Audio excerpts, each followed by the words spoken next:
1:35 bus. It's 1:35 and here I am again. Front left, perched upright, umbrella propped against my leg, resting, shaking. He's wearing a blue shirt today.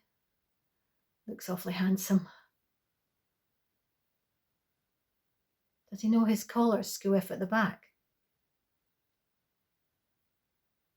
Has he not a wife to smooth it down?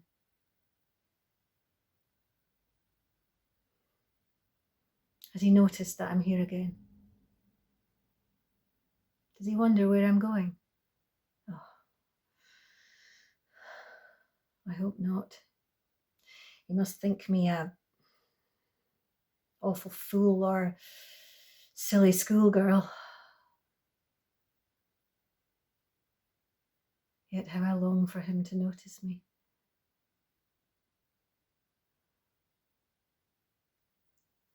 How long have I been sat here? Oh, we're at the coast. Oh, we're in Southampton. That ocean looks as luringly azure and inviting as it did when I stepped onto the boat half a century ago. I had just turned 21, brimming with youth and yearning for adventure. I was travelling alone. Ma had been awfully hesitant to allow me to go all the way across the world on my own.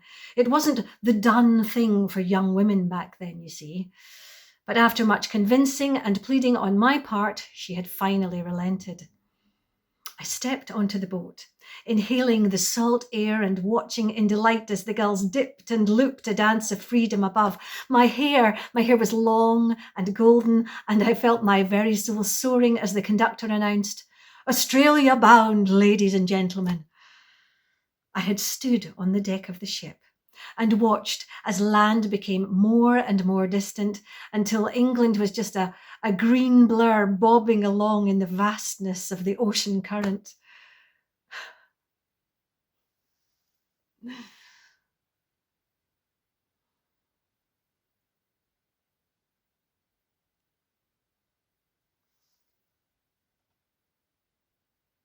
He's wearing a pink shirt today.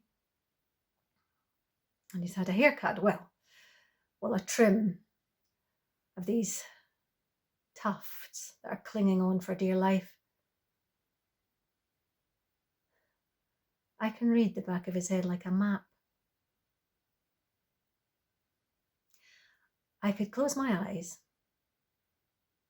and trace the zigzag lines of each hair as it weaves across his skin. I often do, in fact. He's my compass, and I'm adrift.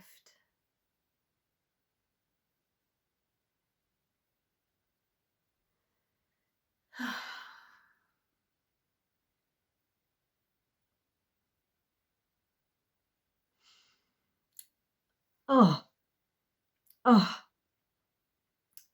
I don't recall when I started to loathe the smell of fish, so, but I do.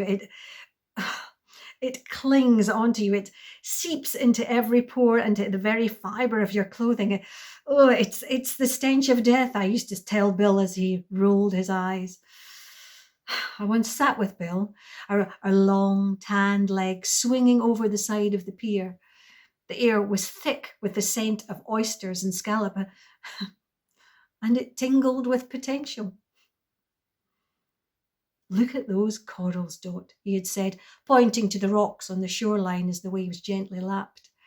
"They look just like those corals we saw in Queensland, don't they, Dot?" he said. They didn't. They looked like stringy pieces of elastic, to be honest. An insipid green seaweed bobbing on Blackpool waters. But he admired them, so I did too. "Yes, just looks exactly like that, Bill," I had replied. "Hey, Dot," he had said, grinning mischievously at me, eyes glinting in the sun as he stuffed chips into his mouth. This promenade is where I'm going to get down on one knee to you one day," he said. The actual proposal A year later, as we stood outside Macy's on Smith Lane, rain pounding the concrete and slicing my very veins was not quite so romantic. He had enveloped me in a tight embrace and had told me that he loved me, as if he could squeeze all the cracks that had formed within my skin back together by sheer force alone.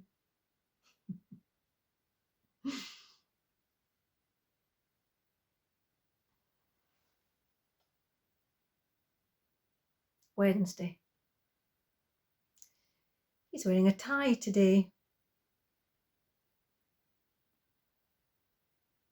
Laying atop an unironed white shirt.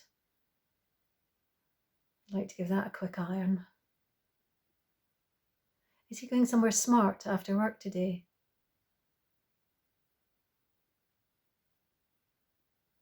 Or did he put it on to look smart for me? Oh. Don't be silly, Dot. You're that odd passenger that never has anywhere to go.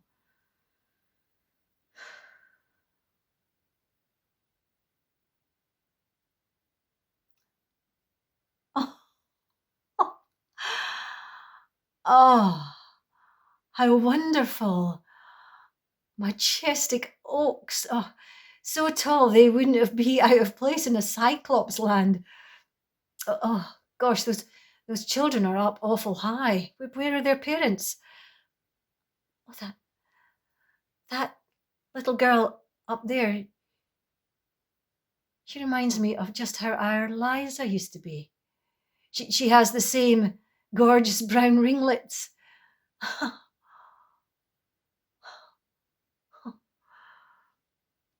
still remember the day that Claire knocked on my door, babe in arms, face flushed with pride.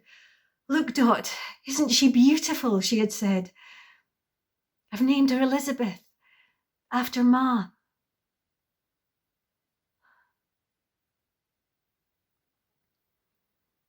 From that day onwards, my womb beat a steady pulse,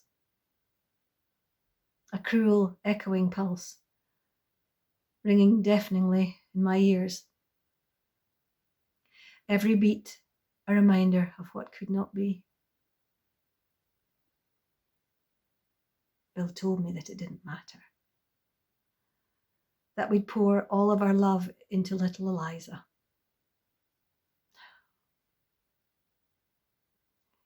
And how we loved her.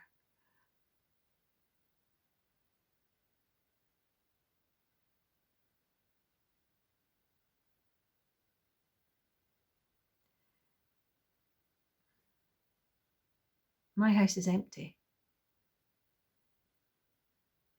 so I ride. I ride to escape the shadows and whispers that bounce across my walls. Memories hang like bats from the ceiling. I have only these creatures to keep me company, and they are no friend.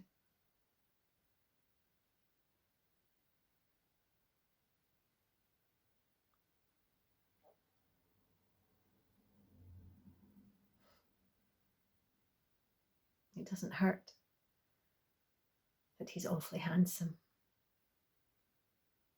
back erect in his seat,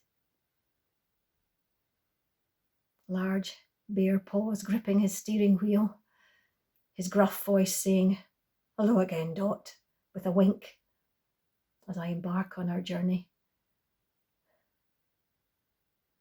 He knows.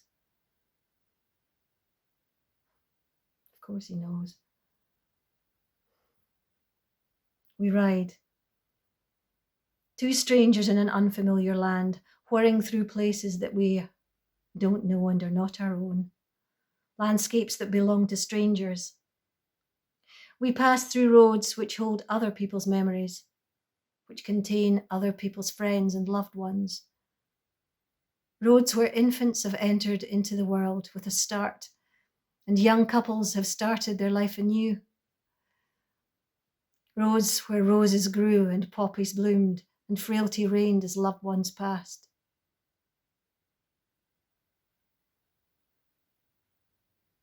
Are these paper people warm? Do they love?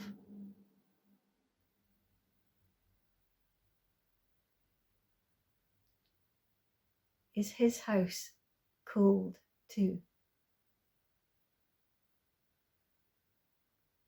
Does he have children? Grandchildren even?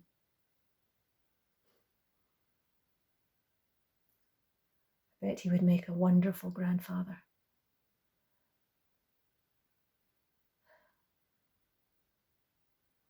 Dot, he says. Thump, thump. Thump, thump. Would you do the honour of accompanying me for dinner one evening?